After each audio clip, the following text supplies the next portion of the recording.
ब्रह्मा विष्णु महेश अजर अमर नहीं है। इनका भी आविर्भाव अर्थात जन्म तथा तिरोभाव अर्थात मृत्यु होती है। प्रमाण के लिए देखिए देवी भागवत महापुराण। ब्रह्मा, मैं, विष्णु और शिव यह तुम्हारी प्रभाव से जन्मवान है। हम तो जन्मवान है, हमारा तो जन्म होता है और मरते हैं, नित्य नहीं है, हम अविनाशी नहीं है। फिर इंद्रादि दूसरे देवता नित्य किस प्रकार हो सकते हैं? कृपया अवश्य सुनिए जगत गुरु तत्वदर्शी संत रामपाल जी महाराज के अमृत वचन।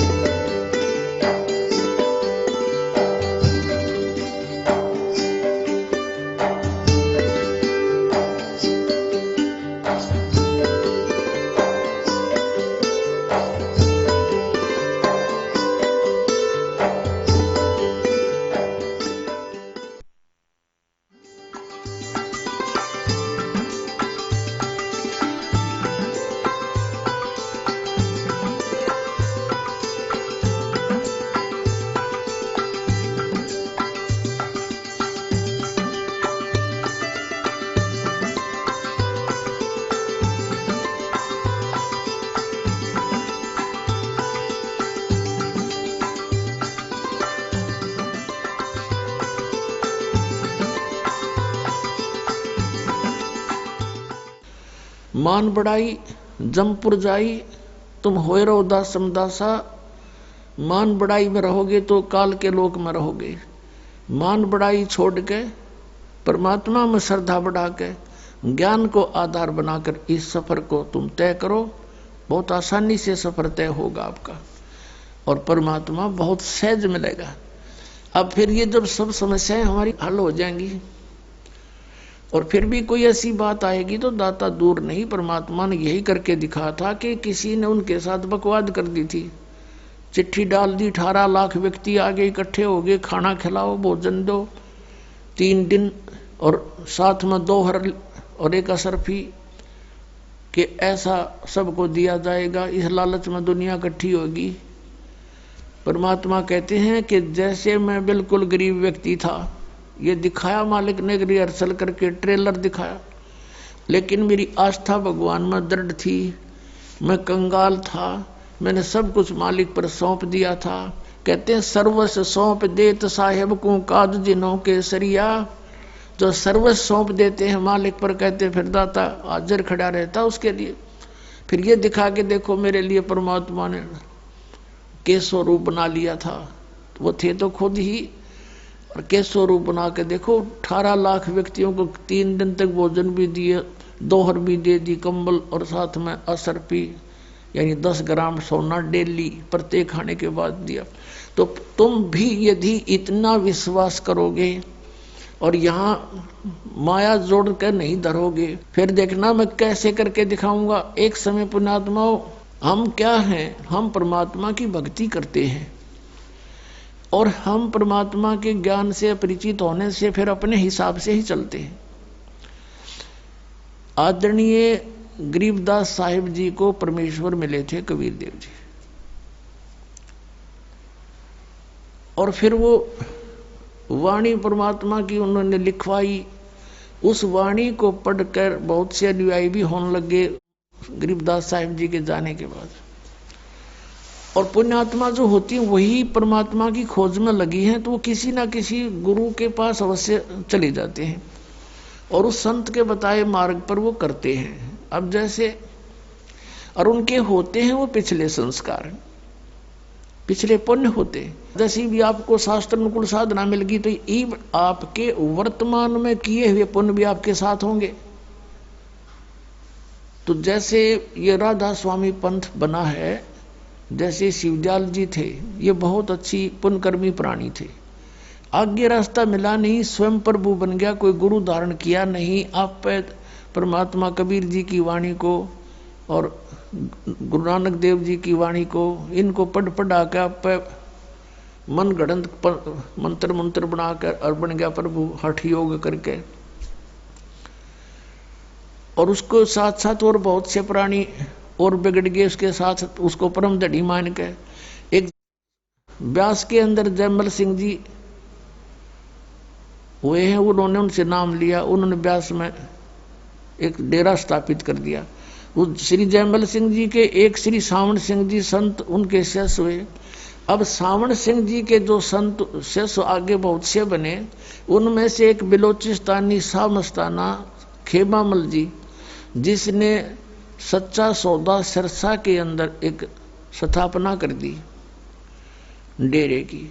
अब देखो श्री सावन सिंह जी के शिष्य तो बताते हैं लाखों की संख्या में थे, लाख के आसपास, उन्हें 1.25 लाख के आसपास बता रहे नाम दिया।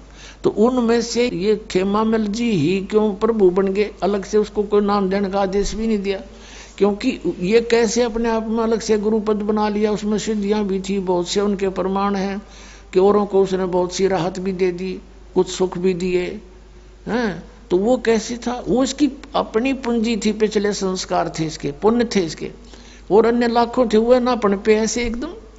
तो ये पिछले संस्कार से ही उसके कुछ थोड़े बहुत पूंजी थी, धन था भक्ति का, वो खत्म हो गया। अंत में इंजेक्शन रिएक्शन से उसकी मृत्यु हुई, वह बैटरी डाउन होगी, पिछले जन्म में चार्ज की हुई। तो ऐसे जीवन व्यर्थ होता है इनका। ऐसे ही आदरणीय गरीबदास जी के पंथ में एक दयालदास, लालदास नहीं, दयालदास नाम के ऐसे भक्त थे। वो उनके शरण में आए, किसी संत, गरीबदास जी के ही पंथ के किसी संत से उपदेश लिया। ये पिछले पुण्यकर्मी प्राणी होते हैं, जिस भी किसी ना किसी संत की आड़ अवश्य लेनी पड़ती है, शरण लेनी पड़ती है। मालूम है इनको कि गुरु के बिना कोई भी भक्ति सफल नहीं हो सकती। तो उसने गुरु धारण किया, गुरु धारण करके फिर वो अपने आप अपने मनमुखी तरीका अपना लिया। उसके पिछले पुण्य कर्म अच्छे थे, तो उसने क्या किया, अपना कोई डेरा स्थापित नहीं किया पहले, बाद में किया उसने छुडानी में एक अलग से। तो पहले वो चलता रहा, उसके साथ 500 उसके शिष्य हो गए, या वैसे कोई वो मंडली बनाकर चलता था, साधु संत उसके साथ रहते थे। और उसने एक नियम बना रखा था भी कोई भी संत मेरे साथ जो रहे वो कोई पैसा नहीं रखेगा, पैसा साथ नहीं रखे, संग्रह नहीं करेगा। और वो जहां भी जाते थे, परमात्मा उनकी ऐसी रजा थी, पिछले संस्कार थे उनके, तो परमात्मा कबीर जी उनके लिए जहां भी वो मंडली जाती थी, नगर वालों को प्रेरित करके सबको दोनों समय जितने दिन वहां रखते थे, सुंदर मोहन भोजन खिलाते थे। फिर वो अगले उसमें चले जाते थे शहर में। एक बार वो कलकत्ता के आसपास के पास बैठे हुए थे। अब 3 दिन बीत गए, किसी ने रोटी नहीं खिलाई उनको, भोजन के लिए पूछा नहीं। दालदास दुखी हो गए और भगवान से अर्ज करी। उसने स्वप्न में बताया कि तेरी मंडली में एक व्यक्ति पैसे लिए बैठा है, 500 रुपये उसके पास, और 500 रुपये में तुम 1 हफ्ता रोटी खा सकते हो, इसलिए हम तुम्हें देंगे नहीं। अब उसने सुबह सारे संत पालन कर लिए और कहा कि भाई जिसके पास पैसे हैं वो पैसे निकाल दो या मंडली छोड़कर चले जाओ।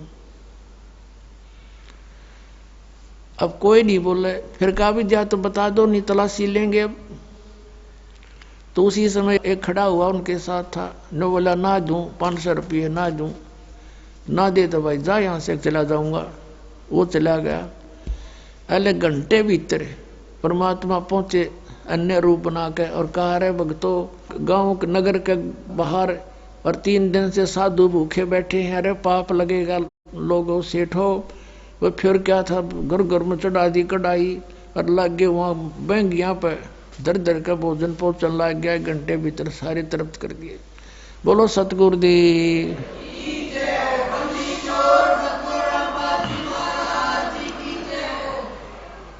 तो पुण्यात्माओं, हम इतना विश्वास कर नहीं पाते भगवान पे, फिर भी पुण्यात्माओं, क्योंकि हम गणे पेटे हुए हैं, काल ने बहुत ज्यादा हमारे को तंग कर रखा है। जैसे कुत्ते का 2 लाठी कोई मार दे बैठे बैठे के बेचारे के, और फिर वो दूर बैठा हो, उठ सकता नहीं, और कहीं वैसे भी कोई जैसे खुड़का हो जाता है तो भी वो रोने लग जाता, कदे फिर ना मार दे। तो हम इतने पीट रखे इस काल ने, हम इतना दुख दे रखा युगों युगों से, आज हमारे हृदय में वो भय बैठा हुआ है। ये फिर इन परमात्मा की भक्ति से, सिमरन से इसको साथ रख कर चलो, मर्यादा में रहो आप। हम बेशक डर भी लगता रहे, लेकिन मालिक का सपोर्ट साथ रहेगा आपके, वो भय को भी मिटा देगा धीरे धीरे, अगर हम मर्यादा में रहेंगे। और फिर देखना आपके रोज नए चमत्कार होया करेंगे।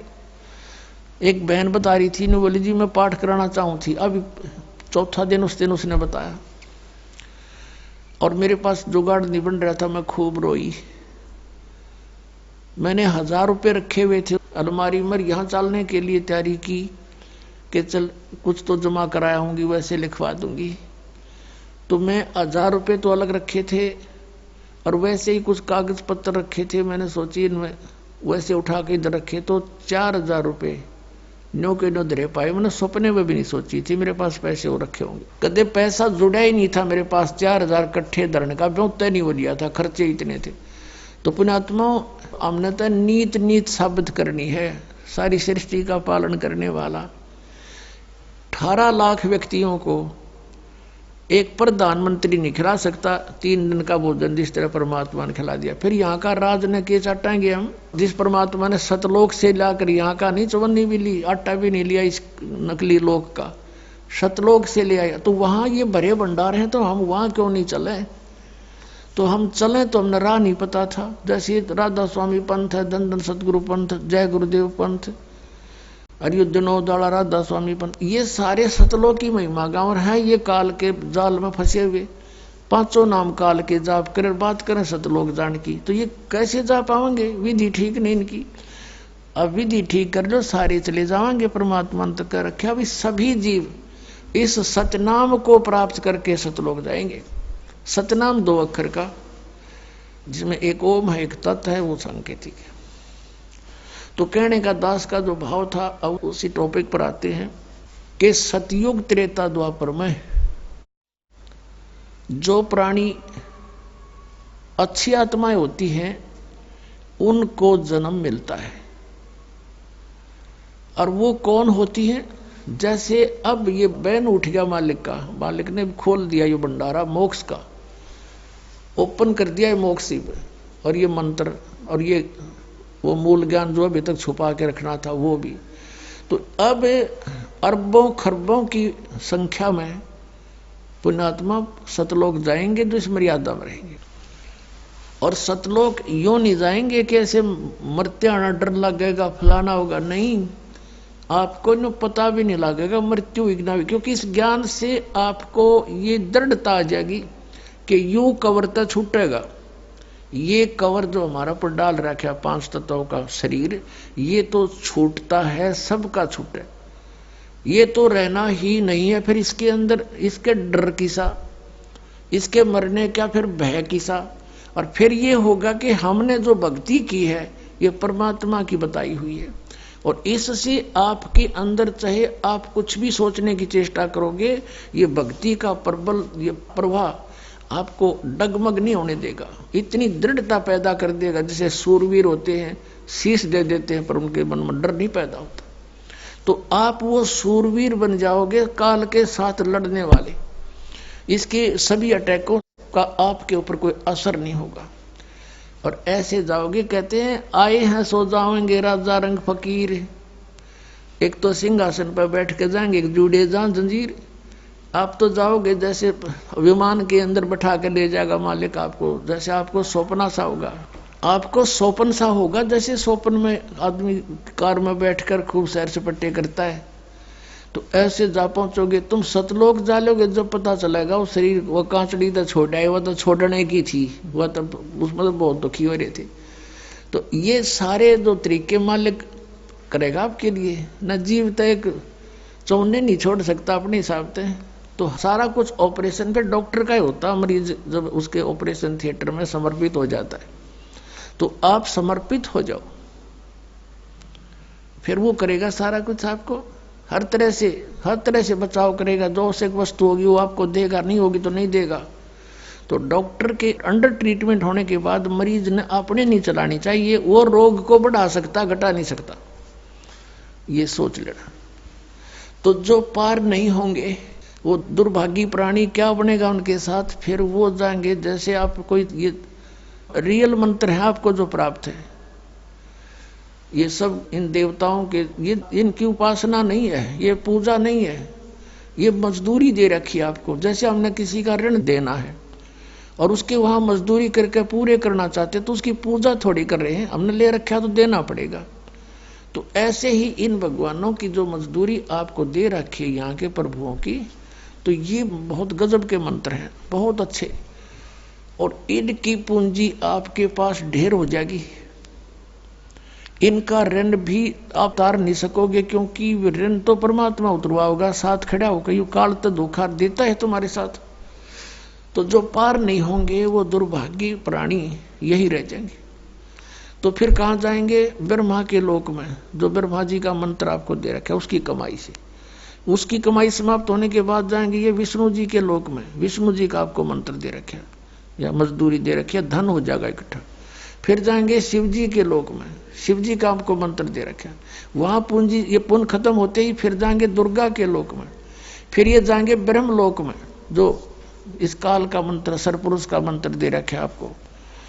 और उसके बाद जो सतनाम प्राप्ति है, सारनाम प्राप्ति है, ये भी रह जाएंगे। ये नहीं कि सार नाम मिल गया तुम होगे पार, नहीं। मर्यादा सबसे बड़ी चीज है। जैसे सारी टिकट ले रहे हो, जहाज में बैठे नहीं, उतर गए नीचे, फायदा क्या हुआ उसका? डाल लो जेब में टिकट ने, वह कैंसिल होगी। तो ऐसे ही आप जी ने इस परमात्मा के द्वार से हटना नहीं है। द्वार धनी के पड़ा रहे, धक्के धनी के खावे, और 100 काल जगजोली पर द्वार छोड़ नहीं जावे। जहाज तो उतरे नहीं नीचे, टिकट आपने ले रखी है। तो फिर कई कहते हैं यहाँ से जैसे बिना ज्ञान के व्यक्ति चले गए, नाम त्याग के, मतलब इस स्थान को त्याग के, अब का मंत्र तो ये जाप करेंगे और गुरु और बना लेंगे। वाह भाई वाह, टिकट जहाज गिर बैठ गया गधे पर जाके। अकल देखो इनकी। तो इसके लिए परमात्मा बताते हैं कि वो जब रह जाएंगे ना यहाँ पे, तो ऐसे प्राणी फिर वहां रोते हैं बैठ के, उनको ज्ञान होता है।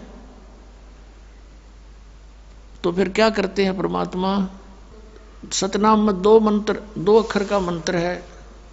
एक ओम है, तो ब्रह्म का जाप है,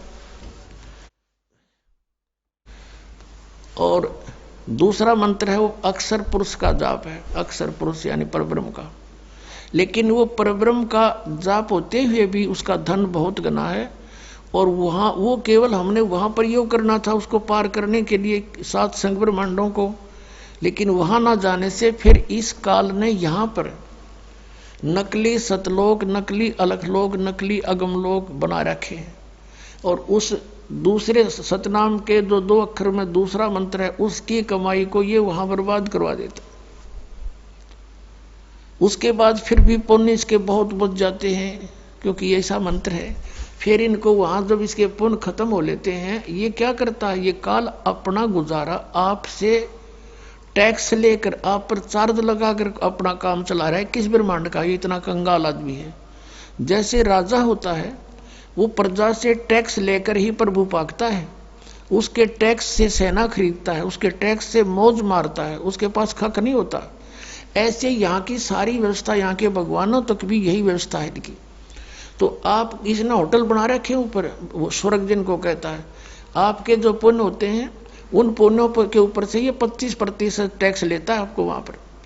और वो तो अलग जमा होता है, बाकी वहां जो आप खाने पीना वो सब फ्री नहीं होता, आप ही की पूंजी को वहां वो उसने डाइट रख रखी है, ये खाओगे इतनी डाइट, अब ऑटोमेटिक वहां कैंसिल होती, खत्म होते चले जाते हैं, और वो सब धन उसी के पास रह जाता। तो उसके बाद फिर आपको कहाँ भेज देता है? पाप के आधार से नरक में। नरक भोगने के बाद फिर कहाँ पटकता है? कि सतयुग में सबसे पहले जो अब कलयुग के अंदर जो पार नहीं हुई, परमात्मा कबीर जी की शरण में आकर जिन्होंने सत भक्ति कर रखी है, वो पुण्य फिर भी गणे बच जाए उनके। अब उनको फिर कहाँ ब्राह्मण मट्टी करवाओगा? उनकी सतयुग में जन्म देगा। अपनात्माओं जैसे कई भक्त कहते हैं, क्योंकि हम जीव हैं, हमारी सोच जीव वाली ही है, हम यूं कहना लग जाते हैं भगवान ने ऐसा क्यों किया, भगवान ने ऐसा क्यों किया। तो ये बालक सोच है, हम भगवान से सियाने नहीं हो सकते। हमने कभी भी परमात्मा के किसी भी क्रिया में हमने दोष नहीं देखना चाहिए। लेकिन बालक हैं और हम दूध के जले हुए हैं, लस्सी को भी फूंकना हमारा स्वभाव बन जाता है, भय बना होता है। और इन अज्ञानियों ने हमें इतना धोखा दे दिया होता है कि हम उनके ज्ञान को सही मानकर स्वीकार किए बैठे थे। और जब ओरिजिनल ज्ञान आता है तो हमारी बुद्धि फिर उसमें खुरापात नरे पैदा हो जाते हैं, कहीं ये भी गड़बड़ ना हो, इसलिए नरे प्रश्न पैदा कर देता है काल दिमाग में। पुण्यात्माओं, जैसे एक मार्केट में 9 नकली दुकानें हैं और उन 9 नकली दुकानों पर जो व्यक्ति ठगा जा चुका है और कभी इत्तेफाक से उस ओरिजिनल पर भी पहुंच जाता है तो उसको उनसे भी ज्यादा शक की दृष्टि से देखता है। ये स्वभाव होता है।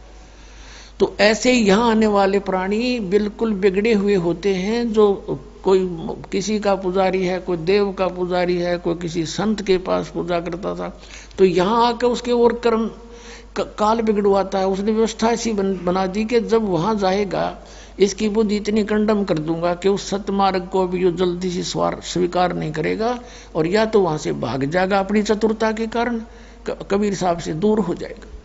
तो आप जी ने ज्यादा नहीं सोचना चाहिए।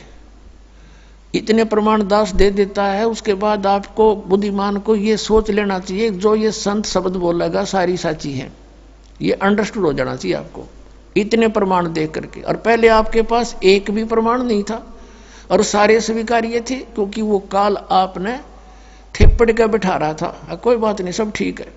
और यहाँ सब ठीक के समय जो कहना ये गलत है, तो इस काल के जाल को भी आपने समझना पड़ेगा। अब जैसे एक प्रश्न आता है परमात्मा का, धर्मदास जी ने प्रश्न किया है, परमात्मा हम इतने नीच आपको छोड़ के आगे, ये दाता आपने कैसे दया करी हम तुच्छ जीवों पर। तो परमात्मा ने कहा, बेटा तुम मेरे बच्चे हो और माता पिता का बालक बेशक बिगड़ जा, निकम्मा भी हो जा, बुराई भी करता है, दुख जरूर आता है, लेकिन हृदय से उसके प्रति वह कसक मिटती नहीं। और यही नियत रहती है कि कभी ना कभी ये ठीक हो जाए, वापस आ जाए मेरे घर पे और ढंग से रहने लग जाए, मैं सब कुछ दे दूं अपने बच्चे को। तो परमात्मा ने कहा, भाई मैं रह नहीं सकता क्योंकि ये मेरे अंश हैं और ये काल इनको इसलिए दुखी कर रहा है कि मुझे तंग करने के लिए। अब किसी के बालक ने कोई बिगाड़ देता है, उसको गुट्टी ला दे, माँ बाप ने भी उल्टा बोला, घर से पैसे निकाल लावा, चोरी कर ले हैं, और वहां जा बैठे उसके पास उड़द शराब पियो, बकवाद गड़े, सिनेमा देखे और सोफंड करवा दे उसी के पैसों से। तब परमात्मा ने कहा, भाई मैं आपका दुख देख नहीं सकता, मेरे बस की बात नहीं रही अब, क्योंकि तुमने खुद पैर पर कुआड़ा मार लिया सब इच्छा से आगे। और जब तुम दुखी होते हो फिर भी मैं आता हूं कोई रूप अन्य बना के, काल भी मुझे पहचान नहीं सकता कि आई एम गॉड। जीव तो पहचानेंगे कैसे कि वो परमात्मा है। अब रामानंद जी को जब परमात्मा ने एक झटका दिया था, 104 साल के महात्मा 5 वर्ष के बालक खड़े थे सामने और रामानंद जी के मन की बात बता दी। वो पर्दा ला करके भगवान के माला डालना चाहता था, मुकुट में फंस गई थी। तब परमात्मा ने कहा था कबीर जी ने कि स्वामी जी गुंडी खोल कर माला गल में डाल दो, मुकुट उतारना नहीं पड़ेगा भगवान विष्णु का मूर्ति का। तो उसी समय उसने पर्दा हटा दिया था। छुआछात बहुत करता था रामानंद, ब्राह्मण होने के नाते 600 वर्ष पहले छुआछात चरम सीमा पर थी। और सामने एक धानक का बेटा खड़ा, वैसे तो सबका बाप, लेकिन समाज की दृष्टि में धानक का पुत्र कहलाया, बाकी वो किसी का पुत्र नहीं था, सब शक्ति से आए थे, सब सहश्री लाए थे। तो उस समय उसने, क्योंकि परमात्मा की चाहने वाली आत्माएं फिर नहीं देखा करती मजहब धर्म को, जाति और कर्म को, उसको भगवान चाहिए, सामने खड़ा उस बच्चे की जाके, एक धानक के बच्चे को ब्राह्मण ने ऐसे सीने से लगा दिया भगवान समझ के। और जब रामानंद जी ने ऐसे किया, मालिक के शरीर को रुई जैसा शरीर परमात्मा का, क्योंकि उनका शरीर असनाविरम अकायम है। हाड चाम का पुतला नहीं, हमारे जैसा नहीं है।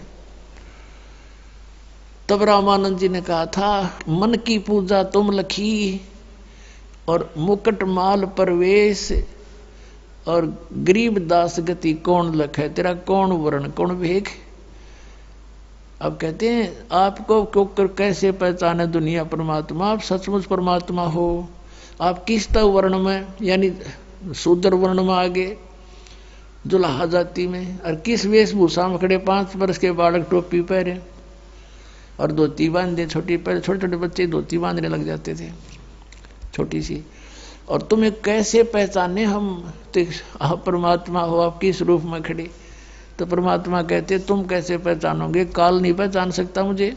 वो ऐसे ढंग से रहते हैं। तभी तो नानक साहब ने कहा था, ए ठगवाड़ा ठगी देश खरा सियाणा बोता वार, ये दानक रूप रहा करता, लोगो दानक रूप रहा करता। तो उसमें कहते हैं परमात्मा, जब ये मेरी आत्मा तपस्या पर तंग पा रही थी, भटक रही थी, चटक पटक हो रहा था, इनको खील की तरह भून रहा था ये काल, उस समय वहां पर ये यहाँ के गुरु भी उसके ऊपर पिट रहे थे, जलाए जा रहे थे। यहाँ के देवता जो शरीर छोड़ के वो भी वहां पर भूनने जा रहे थे। अन्य प्राणी भी, गुरु भी, शिष्य भी वहीं पिट रहे थे, भून रहे थे। तब मैं वहां पहुंचा। मेरे जाते उनकी तपस्या पर जहां भून कर ये काल खाता है, वो एक बहुत बड़ा तवी होती है ना, तवी बहुत बड़ी ऐसी इस टाइप की पत्थर की शिला, वो अपने आप गर्म रहती है, उसके ऊपर ये डाल देता है उसको। और वहां चटक मटक होते हैं जीव, 1 लाख प्रतिदिन मानव शरीरधारी प्राणियों को वहां फूकता है। अपना आत्मा जैसे ये कवर है, ये तो यहाँ रह जाता है। जैसे बादाम होता है, बादाम का ऊपर का छिलका यूजलेस होता है, लेकिन उस छिलके बिना अंदर की गिरी नहीं बनती। तो इस कवर से वो अंदर के सूक्ष्म शरीर में जो सारे जीवन में आप आहार करते हो, और आप देखते हो इस काल का जाल है कैसा कि प्रत्येक प्राणी व्यसन करवाता, सबसे व्यसन, हुक्का, तमाकू, शराब, मांस, ये जरूर बाई फोर्स करवाता है किसी ना किसी तरीके से। और फिर उसके माध्यम से अंदर सूक्ष्म शरीर पर गंध पैदा कर देता है, गंध इसका आहार बनता है जिसे। और उसको तपस्या पे भून कर, उन जीव तो मरता नहीं, लेकिन उस समय इतनी पीड़ा होती है पूछो मत। और उसमें से गंध निकालता है वो भून का कति, और फिर उनको अचेत हो जाते हैं प्राणी वहाँ। फिर कुछ देर के बाद फिर उनको फेंक देता, उड़ा देता है। फिर रास्ते में कहा करके सचेत होते हैं, और फिर वो धर्मराज के सामने आकर लाइन में खड़े हो जाते हैं। वो आगे कर्मों का दंड अलग अलग से है। तो वहां जब वो खड़े थे तपस्या पर भुने जा रहे थे, परमात्मा पहुंच गए और सभी प्राणियों की वो जलन समाप्त होगी जिसके कारण वो पीड़ित थे। तपस्या ज्यों की तो सुलग रही है, लेकिन वो आंच, उसकी आंच जो है प्राणियों को तंग नहीं कर रही। उस मालिक के वहां पहुंचते ही तब वो सोधी में आए, देखा कि सामने कौन खड़े हैं, इतना सुंदर शरीर। उनसे पूछा कि हे भगवान, उन्हें समझ लिया कि परमात्मा है, क्योंकि यहाँ हमने यही पता है कि कर्म का दंड भोगना ही पड़ता है। तब सभी वहाँ बुद्धिमान व्यक्ति भी थे जो गुरु पद पर थे, उन्होंने कहा कि प्रभु हम या कौन से कर्म का भोग रहे हैं। तो परमात्मा ने कहा, ये कर्म तुम्हारा बहुत भयंकर है बच्चा, ये तुम्हारा यहाँ का कर्म नहीं, तुमने सतलोक में ये जुल्म किया था। तुम मेरे से विमुख हुए थे, इस काल के साथ आसक्त होकर आगे थे इस पर, और तुमने अपने पैर पर कुहाड़ी मार रखी है। फिर सृष्टि रचना सुनाई भगवान ने सारी उनको खड़ा होकर के कि तुम नो फंस गए यहाँ पर। अब देखो तुम, आप गुरु जी थे, ब्राह्मण थे, कहाँ जी, आप ये पूजा करते थे, कहाँ जी, देख तुम्हारी क्या दुर्गति, और आगे क्या होगा बताऊं, ये देख तेरी स्ट्री शीट, अब तू नरक में जाएगा, उसके बाद तू गधे की योनि पाएगा। वो पूरी लिस्ट दिखा दी परमात्मा के, एक सेकंड का काम, और ये दुर्गति होगी। तुम बात करे था लोगों को समझाने की, तू आप नरक में जा रहा है। तू वहां तो सारी समझ में आ गई थी कि सचमुच बिरान माटी हो रही है हमारी, कहाँ गई वो भक्ति के काम आई। आज जोड़ कर कह सारे भगवात्मा हमें छुटवा लो, इस काल से बचा लो। परमात्मा ने कहा बेटा ऐसे नहीं है, जब तुम जाए धरो जग देहा तब तुम करना मेरे सत शब्द स्नेहा। ये सतनाम स्नेहा, मेरा जो सतनाम है उसको दृढ़ता से ग्रहण करना, उसको छोड़ना नहीं आजीवन। जब तुम्हें कभी मनुष्य शरीर मिल जाए मेरी रजा से, तो उस समय जब मेरा कोई संत तुझे मिल जावे सच्चा नाम बताने वाला है, उन काल के दूतों को त्याग कर तुरंत उसकी ग्रहण कर लेना शरण, फिर देखना कैसे पार करूंगा, ऐसे नहीं कर सकता। तो उसी समय वो काल आ गया उनको खाने के लिए, उसको समय निर्धारित था उसका, लेकिन उस दिन परमात्मा की रजा से वो जीव वहां से गए नहीं थे, उसने समय फिक्स कर रखा है। इतने समय के बाद वो जीव वहां से ऑटोमेटिक उड़ जाते हैं अचेत स्थिति में ही, और रास्ते में वो सचेत होते हैं, फिर वो ऐसे क्रिया थी। उस दिन परमात्मा की रजा से वो वहां से गए नहीं। परमात्मा ने, कबीर साहब ने कहा कि देखो वो सामने आ रहा तुम्हारा वो काल भगवान जिसको तुम निराकार निराकार बताते थे, देखो वो आ रहा है, ओछा माथा, लंबे दांत, काला चेहरा, ये देखिए इसका ओरिजिनल रूप। और इसने गीता जी में कहा कि अर्जुन 7वें अध्याय के 24-25वें श्लोक में कि मैं अपनी योग माया से छुपा रहता हूं, मैं किसी के समक्ष नहीं आता, समक्ष आ जाता कालजा पाट जा सबका, इतना भयंकर चेहरा है इसका। जैसे अर्जुन जैसे योद्धा को इसने बाहर दिखाया था कृष्ण से निकल कर बाहर कि ये है मेरा असली रूप, खान लग रहा सब ने उसके मुंह में सब जा रहे हैं। अर्जुन से जैसे योद्धा के हाथ पैर कांपने लग गए थे उसको देख कर, तो यो भगवान है जिसको देख कर डर लगे, जिसको देख कर आत्मा प्रसन्न हो, वो है परमात्मा।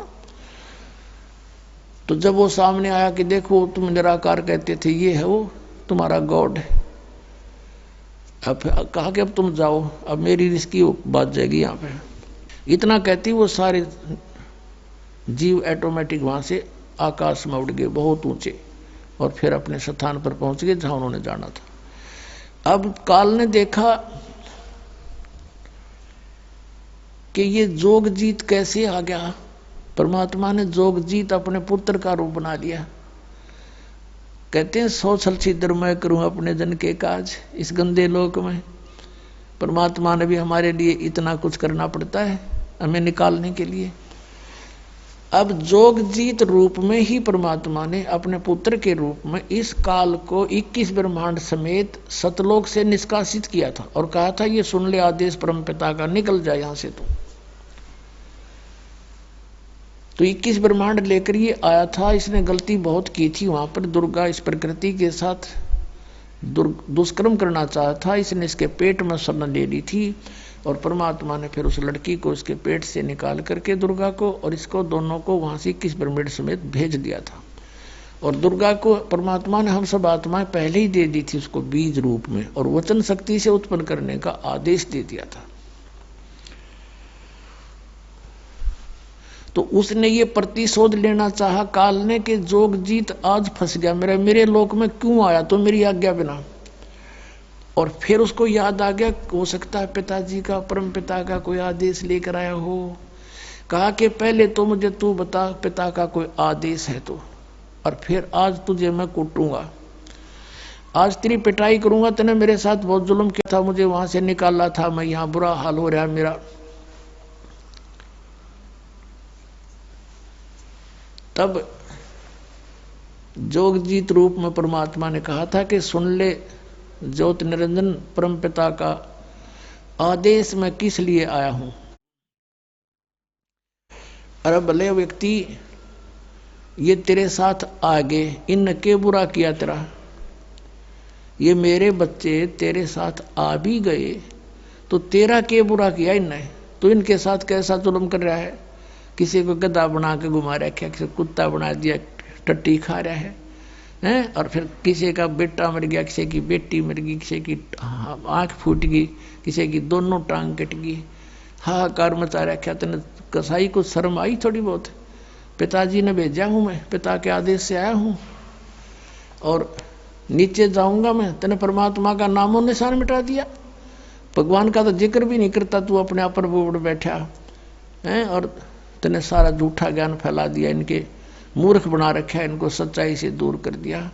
नीचे जाऊंगा, इतने काल के लोक में नीचे पृथ्वी पर जाऊंगा, सब जीवों को बताऊंगा कि ये काल नहीं है, ये भक्ति तुम कर रहे हो ये मोक्षदायक नहीं है, और सही मंत्र उनको दूंगा, सबको पार करके सतलोक भेजूंगा। ये आदेश है पिता का।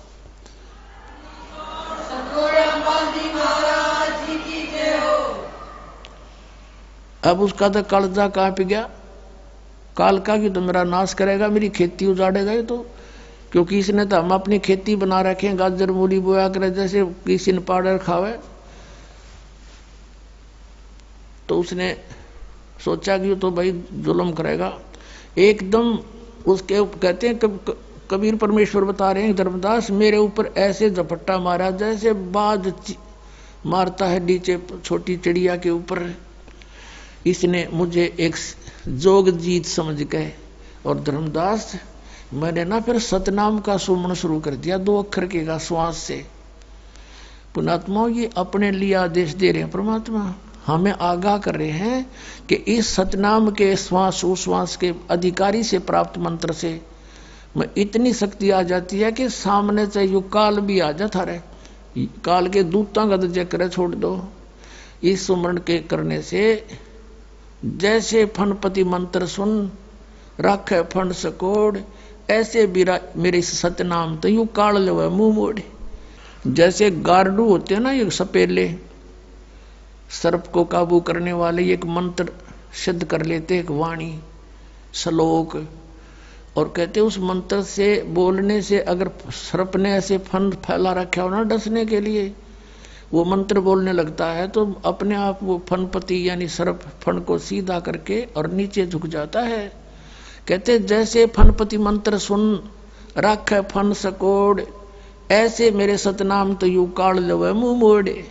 और ये ऐसा प्रबल मंत्र है, एक सूक्ष्म वेद में लिखा है कि मोला बैठा मोर्चे और देखे जन की भेड़, भेड़ माने भिड़ंत। जैसे आपने देखा हो ये खागड़ बिड़ा करें, जोटे भैंसे बढ़ते हैं, एक दूसरे का खेड़ मारा करें, सिर की खेड़, उसको सिर बढ़ाने को खेड़ बोलते हैं। तो परमात्मा कहते हैं कि जब तुम सतनाम जाप करने लगते हो, परमात्मा आपकी रिहर्सल देखता है। क्या देखता है कि जैसे कभी स्वप्न में या वैसे आपको कोई भयंकर आकृतियां दिखाई देने लग जाती हैं, तुम उनसे डर कर किसको याद करते हो?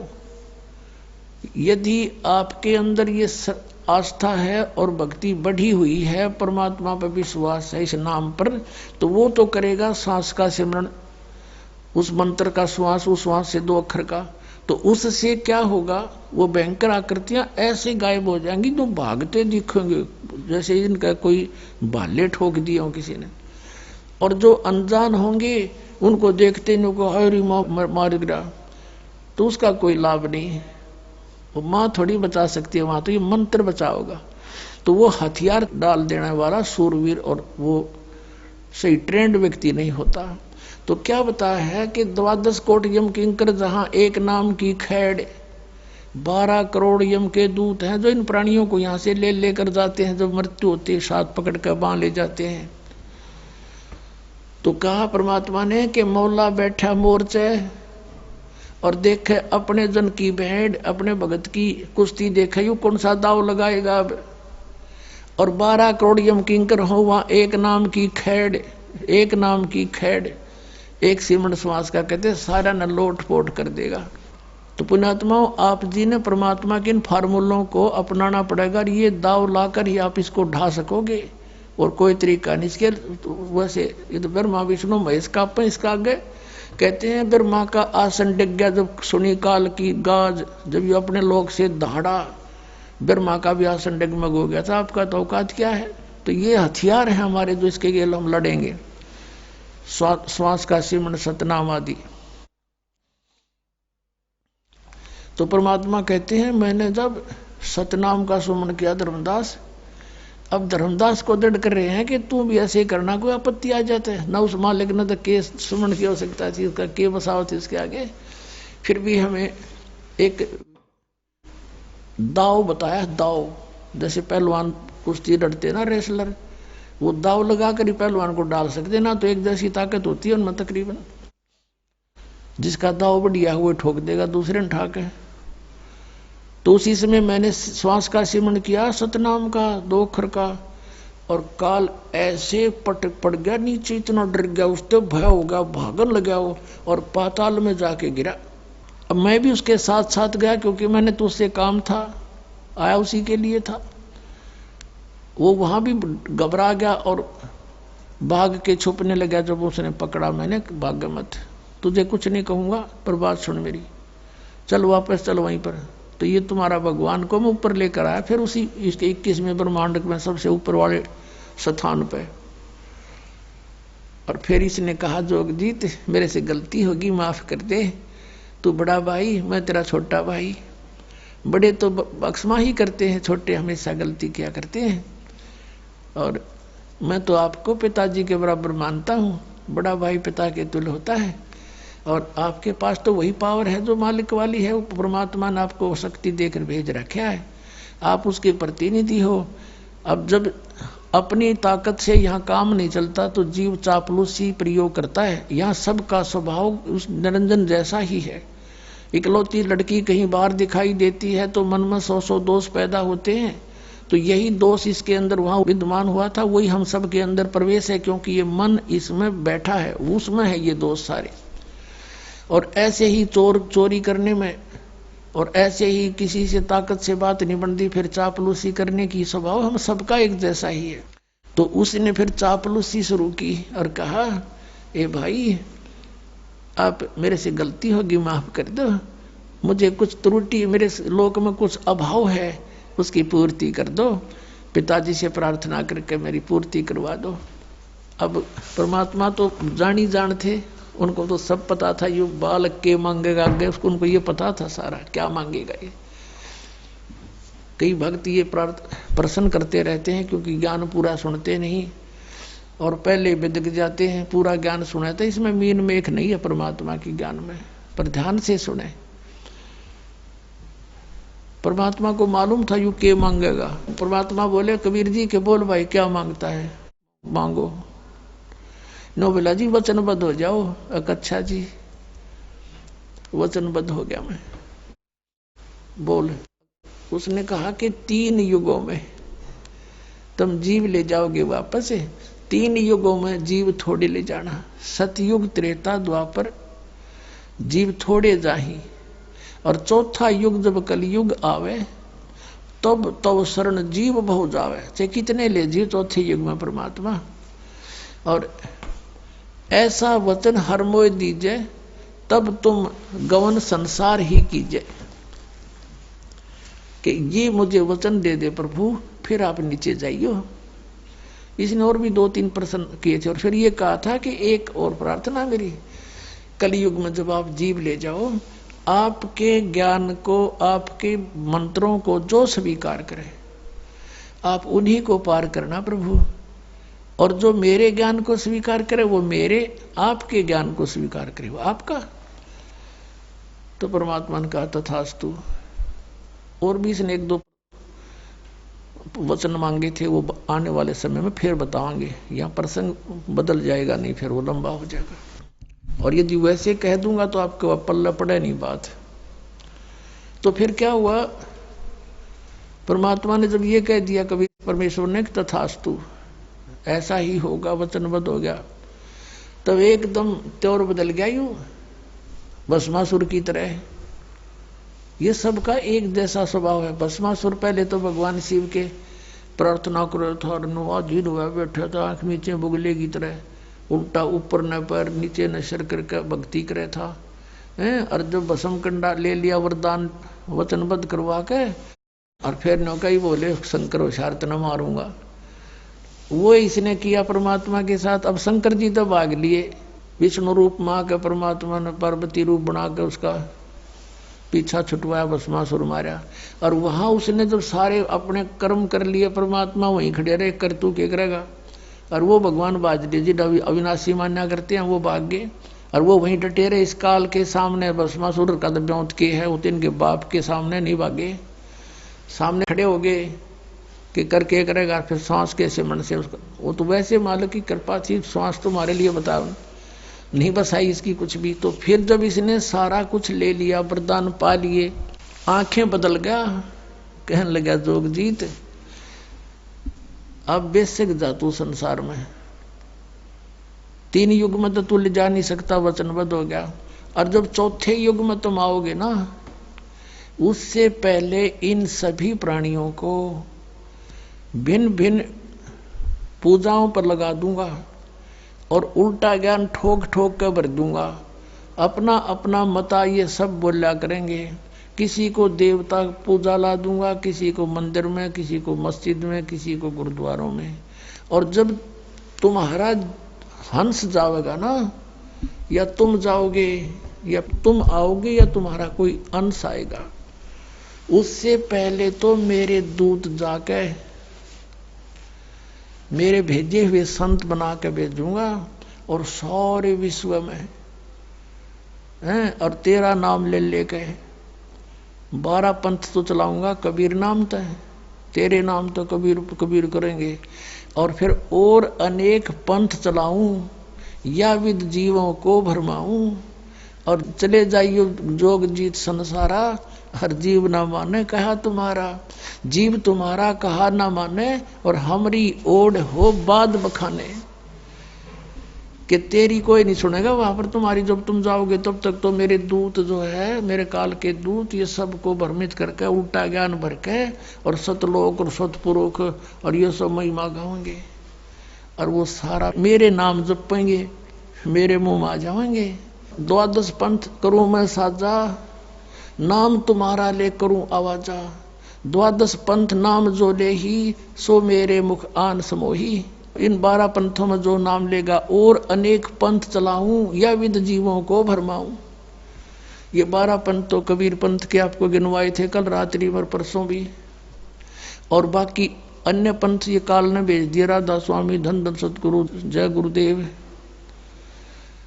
तारा चंदाला, ठाकुर चंदाला, भाई सारे ये निरंकारी, ये जितने सतपाल वाले, ये हंसा देश वाले, सारे काल के पंथ हैं टोटली। ये सुधांशु वाला, ये आसाराम वाला, ये सब काल के पंथ। ये नहीं तक सीमित है इन देवी देवताओं तक जो काल के भी पुत्र हैं। और कहते हैं जा चले जाना, तुम्हारा कोई नहीं मानेगा। अब परमात्मा आए थे। अब कई भक्त ये कहते हैं, मन में दोष आ जाता है, विचारहीनता बढ़ जाती है।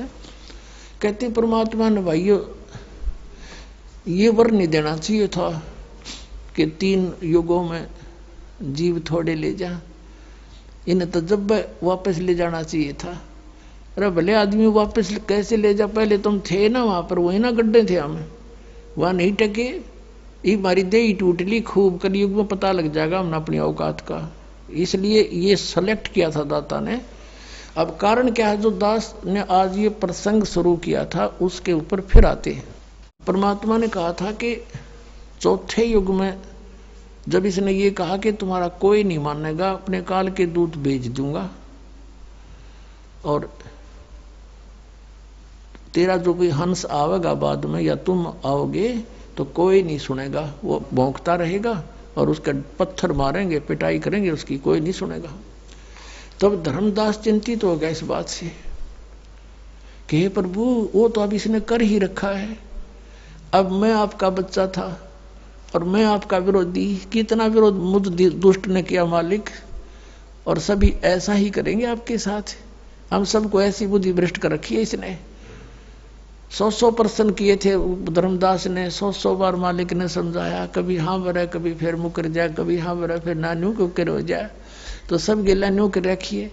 तो उसके आंखों में आंसू आगे, परमात्मा आप कैसे समझाओगे हमें, मेरे जैसे दुष्ट हो गए सारे, सभी यही व्यवहार करेंगे आपके साथ जैसा मैं कर रहा हूं। हे भगवान आप कैसे करोगे। धर्मदास जी को मालिक ने सारी बता दी थी, पर ये मेरा दाव पेच अभी सार्वजनिक ना करना, मैं तुझे बता देता हूं मैं क्या करूंगा। कलयुग की बिचली पीढ़ी में 12वां पंथ ये काल के जो कबीर पंथ में होंगे ना, गरीबदास का होगा। और तब तक मैं जो अब ये वाणी लिखवा रहा हूं ज्ञान, इसमें भी ये अपनी सोच अनुसार परिवर्तन करेंगे। कुछ इसका प्रारूप बिगाड़ेंगे, काल बिगड़ुआ होगा, क्योंकि इसने सूक्ष्म वेद का नाश कर दिया था। और फिर गरीबदास नाम से 12वां पंथा होगा, ये मेरे नाम से। उसमें मेरी महिमा की वाणी को मैं पुनर् यथार्थ रूप में प्रकट करवाऊंगा, और वो वाणी इतनी प्रसिद्ध नहीं होएगी, लोग उसको छेड़छाड़ नहीं करेंगे। और गरीबदास ने आदेश दे दिया था उस लिखने वाले को कि जो मैं बोलूं उतना ही लिखेगा, और इसमें कोई छेड़छाड़ करेगा उसकी दुर्गति हो जाएगी। तो गरीबदास पंथ में ये धारणा गजब की बना रखी थी, समझ में आई मारे क्यों कर रखा था यूं काम। सबकी ये धारणा थी कि मालिक की वाणी में जैसा भी बोल रखा है ऐसा ही लिखना, देश में एक भी अक्षर में फेरबदल कर दी तो उसकी कईयों के साथ ऐसी घटना घट गई थी, वो छेड़ा नहीं करते। इसमें परमात्मा ने गाली तक दे रखी है इन नकली पंथों को और इस काल को, जो मैं बोल नहीं सकता, और वो भी लिखनी पड़ी ने, उसमें फेरबदल नहीं कर सके क्योंकि वीरान माटी हो जाती है, भगवान का आदेश था। तो इस कारण से गरीबदास की वाणी को किसी ने छेड़ा नहीं है, एज इट इज मात्रा है वो मात्रा नहीं लिखी, उन्होंने परिवर्तन नहीं किया। और ये कारण ये था कि कहीं इसमें भी गड़बड़ कर दे, नालायक आके न कहेगा बेराज से नहीं। तो कहा कि 12वें पंथ में प्रगट हो वाणी, और ये 12 पंथ जो हैं शब्द हमारे का निर्णय ठानी, ये अस्थिर घर का मरम नहीं पावे, और ये 12 पंथ हम ही को ध्यावे। 12वें पंथ में हम आएंगे चल के, और फिर जैसे कलयुग है ना, धर्मदास जी से बात कर रहे थे, कलयुग था, स्टार्ट ऑफ द कलयुग, यानी बीच सी मिला ले कि ये प्रथम पीढ़ी है, ये प्रथम पीढ़ी है। और फिर इसके बाद बिचली पीढ़ी जब आवेगी तब हम आवांगे, उस गरीबदास पंथ में आएंगे हम आगे चल के। ये दास गरीबदास पंथ से संबंधित है, लेकिन उन गरीबदास पंथ वालों के दास के विचार कभी नहीं मिले, क्योंकि वो जो वाणी में लिखी थी बातें उनके विपरीत क्रियाएं कर रहे थे। एक मेरे गुरुदेव के अतिरिक्त उस पंथ में कोई भी संत ऐसा नहीं था जो ये मंत्र सतनाम देता हो, ओम नमः भागवते वासुदेव, कोई कुछ ऐसे ऐसे मंत्र मनमुखी, कोई सतगुरुदेव नमः, इस तरह के मंत्र दिया करती थी। और वाणी में स्पष्ट लिख रखे ये 2 अक्षर का मंत्र ये जाप करना, ये मंत्र है 2 अक्षर का ओम और एक ये तत्, और फिर भी उल्टे जाप कराती थी। तो मेरे उनका कभी विचार नहीं मिला, इस कारण से हम छुड़ानी जाना भी बंद करना पड़ा, और वो विरोधी भी बन गए थे, जिसके कारण उन्होंने बहुत परेशानियां भी पैदा की। पर मालिक के सामने किसकी पार बसावे। तो परमात्मा ने कहा कि 12वें पंथ हम ही चलावें और सब पंथ मिटा के एक पंथ चलावें। तो तब कहा था धर्मदास, मैं बता देता हूं तुझे क्या करूंगा मैं, पर अभी तू इसको सार्वजनिक ना करना, गुप्त रखना। हम क्या करेंगे, जब हम आएंगे वहां गरीबदास वाले पंथ में, या अपना दास भेजेंगे, ये दास भेज दिया परमात्मा ने, तो उस समय तक ये काल के दूत अपने अपने पंथ चला करके परिपक्व कर चुके होंगे, और सभी श्रद्धालुओं को ये पता होगा कि हमारे गुरुजी कौन सा मंत्र बताते हैं और कैसी डेफिनेशन सतलोक सतनाम सचखंड की बताते हैं। उनकी पुस्तकें भी बन चुकी होंगी, उससे मैं शिक्षित करूंगा सबको। अब जैसे धर्मदास जी ने परमात्मा को देखा सतलोक में, फिर देखा ब्रह्मा विष्णु महेश, उनसे वार्ता कराई परमात्मा ने, उन्होंने स्वयं सर्व स्वीकार किया कि हमारी तो जन्म मृत्यु होती है, हम अविनाशी नहीं है, हम पूर्ण नहीं है, पूर्ण तो कोई और ही है। और वो जानते नहीं, सामने भगवान खड़े, अगियो कबीर इज गॉड, वह भी नहीं समझे इस बात ने। तब धर्मदास आया नीचे, फिर कहा कि हमें तो परमात्मा सब ने यही बता रखा कि वेदों में, गीता में, पुराणों में कि ब्रह्मा विष्णु महेश सुप्रीम पावर है, अजर अमर है, इनकी जन्म मृत्यु नहीं होती। तो इसका मतलब है परमात्मा, ये वेद और ये कतेब, ये पुराण, ये तो झूठे हुए मालिक, ये तो झूठे हैं, फिर इनमें झूठा लिखा है। तो परमात्मा ने कहा कबीर साहब ने कि वेद कतेब झूठे नहीं भाई, झूठे हैं जो इनको समझे नहीं। ये वेद और ये पुस्तक पुराण गीता ये झूठी नहीं, झूठे ये है जो इनको समझ नहीं सके, एंड बैंड बोल रहे, इसके अंदर का एक अक्षर भी ना बता रहे तुम्हारे को। और धर्मदास मैं बताता हूं, धर्मदास परमात्मा ने कहा था, धर्मदास ये जग बौराना कोई ना जाने पद निर्वाणा, यही कारण मैं कथा पसारा और सबसे कहिए एक राम ने आ रहा। यही कथा तुम जग जीव सुनाओ और सब जीवों का भरम नसाओ। भरम गए जग वेद पुराना, आदि राम का भेद नहीं जाना। और ब्रह्मा विष्णु महेश की उत्पत्ति बताई परमात्मा ने कि अब मैं तुमसे कहूं चिताई, त्रिदेवन की उत्पत्ति भाई। माँ अष्टंगी पिता निरंजन, ये दमदारुण वंश नंदन। पहले की निरंजन राई, पीछे से माया उपजाई। माया देख रूप अति शोभा, देव निरंजन तन मन लोभा। काम देव धर्मराय सताए, देवी को तुरंत दरखाए। पेट से देवी करी पुकारा, हे साहेब मेरा करो उभारा। फिर टेर सुनी तब ता हम आए, अष्टंगी का बस छुड़वाए। फिर कहा कि धर्मराय की ने भोग विलासा, माया को रही तबासा। 3 पुत्र अष्टंगी जाए, ब्रह्मा विष्णु शिव नाम धराए। ये 600 साल पहले परमात्मा लिखवा गए थे। और कहता अब तू चुप रहना, बताना ना किसी को कि इन पुस्तकों में लिख रखे हैं। और जब मेरा दास आएगा ना, इन सब की पोल खोल जाएंगे। ये जिसे विद्वान हैं इन सब का फिर भांडा फोड़ देंगे हम। और मेरे बच्चे मुझे पहचान लेंगे। ये राधा स्वामी वाले 5 नाम काल के जाप कर बात करें सतलोक जान की। काल ने कहा था कि 12 पंथ नाम जो ले हमरे मुख में आन समोई। ये सभी पंथों के बारे में संकेत समझ लेना।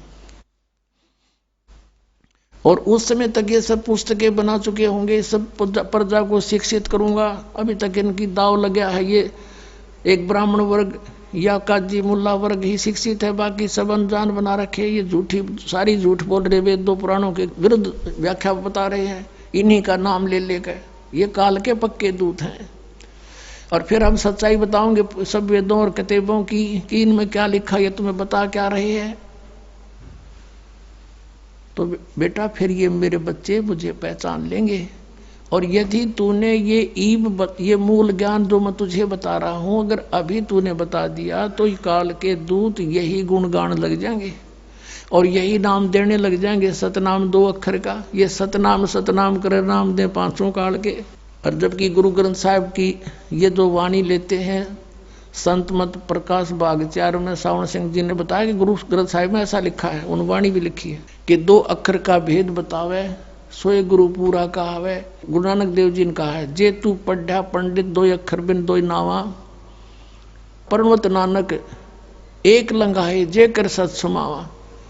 कि हे पंडित, वो ब्रजलाल पांडे जो नानक साहब को पढ़ा करते थे पहले, फिर नानक साहब ने उन्हीं के साथ जाकर वार्ता की कि क्यों बका रहा दुनिया ने पांडा तू, तने कख का पता नहीं, बता दे कौन ब्रह्मा का पिता है, कौन विष्णु की माँ, शंकर का दादा कौन है, हमको दे बता। इस बात से उसने चंगर गया। उसके पिताजी को भी ब्रह्मा दिया, ब्रह्मा विष्णु महेश के माता पिता बताता है तेरा पुत्र बिगड़ गया। तो उसका पिता भी विरोधी हो गया कि तू के पैदा हो गया हमारे।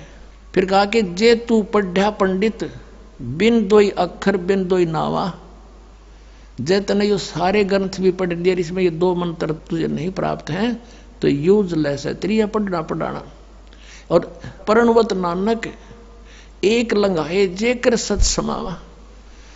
2 अक्षर का तो सतनाम हो गया और एक यू सार नाम आदि नाम है जो आपको दिया जाएगा। परणवत का अर्थ है जो मर्यादा में रहेगा उसको, और सच्चे जलते इसको ग्रहण करेगा तो यू लंघाएगा यानी पार करेगा, यू मंत्र सतलोक भेजेगा। और ये 2 अक्षर का सतनाम है, ये आपका यहाँ तक उलझेड़ा सुलझावेगा। जैसे गीता जी अध्याय नंबर 18 के श्लोक नंबर 66 में गीता ज्ञानदाता कहता है कि सर्वधर्मान परित्यज माम एकम शरणम व्रज। जैसे 18वें अध्याय के 62वें श्लोक में भी इसने यही कहा है कि अर्जुन तू सर्वभाव से उस परमेश्वर की शरण में जा, उसकी कृपा से ही तू परम शांति को और सनातन परम धाम को प्राप्त होगा।